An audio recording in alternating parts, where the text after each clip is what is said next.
Le capitaine aperçoit soudain un autre navire à travers ses jumelles. Les couleurs du drapeau, les marques sur la coque, tout indique qu'il s'agit simplement d'un autre marchand inoffensif. En janvier 1941, un corsaire allemand capture 11 navires baleiniers norvégiens et s'empare de leurs cartes secrètes, des cartes maritimes rassemblées au cours de décennies qui indiquaient les mêmes zones chaudes. La cargaison ne passe pas par la Kriegsmarine et voyage directement vers la CSS à Berlin. Churchill convoque une réunion d'urgence de l'amirauté. Il n'y a pas d'escorte disponible pour une réponse ouverte dans le sud. La solution doit être discrète. C'est ainsi qu'est née l'opération Tabarine. En janvier 1944, 11 hommes établissent une station secrète d'écoute à Port Lockroy, sur la péninsule antarctique, où ils détectent des transmissions sur des fréquences de sous-marins allemands provenant de l'intérieur du continent. 20 signaux codés en 5 mois, émis depuis des coordonnées où il ne devrait y avoir personne. Que cherchaient donc les SS avec ces cartes baleinières ? Qu'est-ce qui a poussé Londres à répondre par une opération secrète en Antarctique ? Que contenaient ces transmissions allemandes codées ? Elle entre dans sa 4e année de guerre totale, un demi-million de soldats perdus, des villes marquées par des bombardements prolongés. Dans l'Atlantique, les convois partent de Liverpool sachant que le voyage peut être à sens unique. Chaque matin à 6 heures, Churchill consulte les cartes de situation. Europe, Italie, Balkans, Afrique, Pacifique. Puis, en décembre 1943, il introduit une carte qui avait à peine mérité d'attention, l'Antarctique. La Royal Navy domine l'Atlantique Nord. La RAF bombarde les centres industriels allemands. Mais aux confins les plus australes de la planète, la présence britannique s'érode sans bataille, ni déclaration. Et il y a un facteur supplémentaire. Des forces allemandes ont opéré dans ces latitudes avec discrétion. Dans l'océan Antarctique, le corsaire Pingin intercepte toute une flotte baleinière norvégienne, 11 navires-usines et 14 000 tonnes de matériel. Le capitaine Kruder se concentre sur la documentation. Pendant des décennies, les flottes norvégiennes ont maintenu la seule présence continue dans ces latitudes. Leurs capitaines connaissaient des routes sûres, des baies protégées, des courants stables, tout enregistré sur des cartes privées jamais publiées. Ces cartes montraient enfin des zones absentes de la cartographie officielle, des zones de dégel persistant à des latitudes où la mer devrait être complètement gelée. Des baies ouvertes même en hiver, des courants thermiques qui maintenaient l'eau liquide à moins 50 degrés. Kruder scelle la documentation dans des conteneurs étanches et l'envoie à Berlin, non au commandement naval, mais à la Prinz Albrecht Straße, siège des SS, adressé à Lahnenerbe, l'organisation de recherche de Himmler intéressée par les géographies extrêmes et les ressources absentes des inventaires officiels. Pendant 2 ans, cela passe inaperçu jusqu'en mars 1943, lorsque l'information parvient au chef du MI6,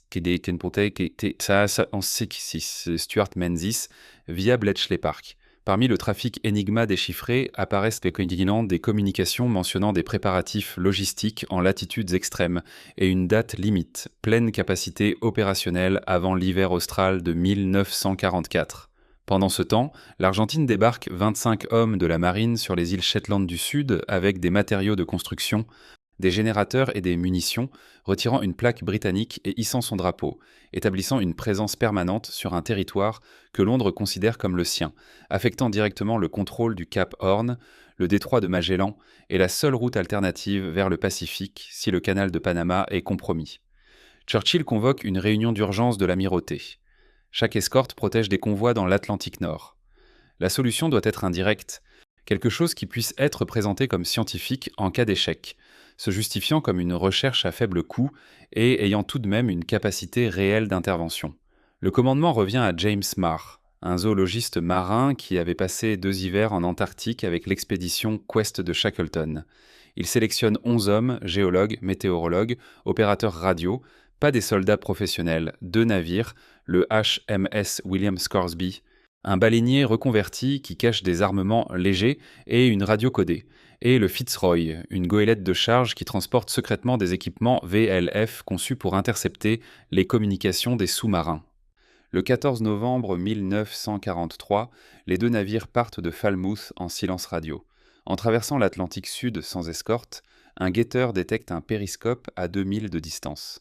Pas d'attaque. L'objet apparaît et disparaît. Il n'est pas en train de chasser. Il observe. Le 26 janvier 1944, ils arrivent à Port Lockroy. L'eau est plus chaude que prévu et la température augmente avec la profondeur. En moins de 2 semaines, la base A est opérationnelle. Ensuite, Mar reçoit des ordres codés.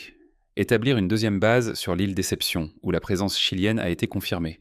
L'île Déception est une caldeira volcanique inondée, une baie presque parfaitement circulaire de 11 km de large. Des colonnes de vapeur s'élèvent depuis le sable noir. L'eau de mer, à certains endroits, atteint 68 degrés. Des fumerolles sous-marines expulsent de l'eau à 82 degrés. De l'eau douce souterraine se mélange dans le flux. Un système hydrothermal complet. Thermal. La caldeira pourrait maintenir de l'eau ouverte toute l'année. Un sous-marin pourrait s'y réfugier, opérer sous couverture, éviter d'être piégé.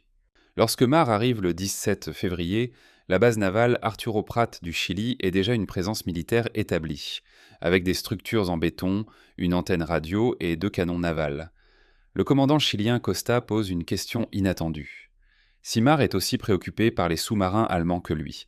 Costa mentionne 2 observations documentées de périscope et des signaux radio interceptés depuis l'intérieur du continent où il n'existe pas de colonie connue. Ils forgent un accord tacite.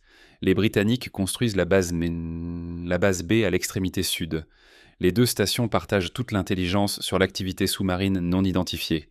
Si l'un des gouvernements demande, cette conversation n'a jamais eu lieu. Les 2 bases, séparées par 148 km, fonctionnent comme un système de triangulation par radio. Leur objectif n'est pas de déchiffrer des messages. Cela revient à Bletchley Park. La mission de Tavarin est de détecter une présence. Pendant 2 mois, ce silence. Puis, le 12 avril 1944, à 3h du matin, Port Lockroy détecte un signal. Fréquence 62 kHz, bande VLF, utilisée pour la communication avec les sous-marins, durée 3,8 secondes, 32 impulsions à des intervalles mathématiquement précis, compatibles avec des équipements Enigma allemands. La triangulation situe l'origine à 350 km au sud-sud-est, en plein intérieur continental, à des coordonnées sans présence humaine documentée, entourée de falaises de glace de plus de 100 mètres de hauteur. La réponse de l'amirauté. Continuer le suivi. Ne pas tenter une enquête physique. Ne pas transmettre d'analyse technique par radio. Pendant 5 mois, les bases enregistrent pas de 19 signaux Doppler supplémentaires, tous provenant de la même région, tous sur des fréquences allemandes. Les co-transmissions se regroupent entre 2 et 4 heures 7 du matin ou entre 2 et 4 heures de l'après-midi, coïncidant avec des périodes de faible visibilité. Ce modèle correspond à une installation fixe à terre qui opère selon des fenêtres programmées, pas à un sous-marin qui varie les horaires pour éviter d'être détecté. Le 23 juin 1944, en plein hiver antarctique à moins 35 degrés, Port Lockroy enregistre la transmission la plus longue, 9 minutes et 32 secondes, environ 915 caractères codés. Contenu opérationnel de haute valeur, en novembre 1944, le modèle change. Les transmissions deviennent quotidiennes, parfois 2 fois par jour et avec des durées allant jusqu'à 20 minutes. Le volume est multiplié par 5. Le commandant chilien Costa rapporte 2 observations de sous-marins, l'un identifié comme un U-boot allemand de type Sept.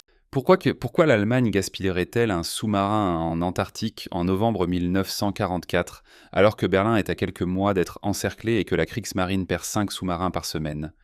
Le 26 novembre, Barry détecte une transmission vocale en allemand, position confirmée, chargement transféré, retour au port d'attache.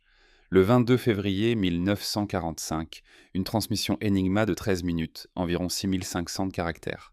Le déchiffrement partiel de Bletchley Park révèle des ordres d'évacuation de personnel d'une installation antarctique non spécifiée à destination de ports sud-américains, date limite mai 1945, accompagnée d'instructions de détruire des documents et de préserver du matériel de haute valeur. 3 mois plus tard, le U-530 arrive à Mar del Plata le 10 juillet, 2 mois après la capitulation allemande. Le U-977 le suit le 17 août. Tous 2 arrivent sans torpilles ni munitions. Dépourvus de toute documentation, l'analyse du carburant révèle que les 2 ont effectué au moins une escale prolongée non déclarée. Leur date d'arrivée coïncide en 1101 avec le délai de mai indiqué dans la transmission déchiffrée. Le 9 mai, 15 heures après la capitulation officielle, Port Lockroy enregistre une transmission depuis l'Atlantique Sud utilisant des fréquences allemandes. Ensuite, le U-234, un sous-marin de transport, émerge devant les États-Unis transportant des plans de réacteurs, du carburant pour fusée, des composants de guidage et 560 kg d'oxyde d'uranium. Ces 2 officiers japonais sont retrouvés morts par empoisonnement avant d'arriver au port. L'analyse du carburant montre 35 tonnes de diesel non comptabilisées. 5 autres sous-marins allemands sont partis de ports européens au printemps 1945 et n'ont jamais atteint de destination connue. Tous avaient reçu des ordres avec des coordonnées spécifiées dans la directive Valkyrie Sur, un protocole d'évacuation pour le personnel technique vers des installations de réserve dans l'hémisphère sud. La directive n'a jamais été retrouvée, mais l'interrogatoire du capitaine Wilhelm Mir a confirmé qu'au moins 3 sous-marins de long rayon d'action étaient désignés pour des missions d'extraction. Comment les Allemands savaient-ils où s'installer dans un continent inexploré? La réponse remonte aux baleiniers norvégiens. Depuis 1905, les flottes norvégiennes ont accumulé 36 ans d'observation, signalant des eaux chaudes, des zones de chasse préférées, des baies qui ne gelaient jamais, des courants thermiques anormaux. Les baleines migraient vers des zones où des courants chauds maintenaient la mer à l'état liquide même en hiver. Lorsque le Schwamland a pris la mer en 1938, il a navigué directement vers des coordonnées spécifiques, comme s'il savait déjà ce qu'il allait trouver là. Le commandant Richard, avec un équipage comprenant des officiers de la Kriegsmarine sous les ordres de Göring, a lancé des hydravions Dornier qui ont photographié des chaînes de montagnes s'élevant à 3000 mètres au-dessus de la glace, des vallées avec moins de 100 mètres d'épaisseur de glace et de roches exposées. Le géologue Ernst Hermann a identifié une activité géothermique souterraine. Des zones thermiques où il était possible de vivre sous la glace sans système de chauffage complexe, des vallées glaciaires adaptées aux aéronefs avec ski, des fissures thermiques de 3 km avec de l'eau à 15 degrés et une ventilation naturelle vérifiée. Le mot vérifié indiquait une inspection physique. Cependant, aucune expédition allemande officielle en Antarctique n'a été enregistrée entre 1939 et 1941. Les corsaires opérant dans l'Atlantique Sud n'attaquaient pas seulement le trafic allié, ils vérifiaient également des informations géographiques. Le renseignement norvégien, coopérant pleinement avec la Grande-Bretagne après l'invasion de 1940, a fourni des fichiers baleiniers et des témoignages de capitaines.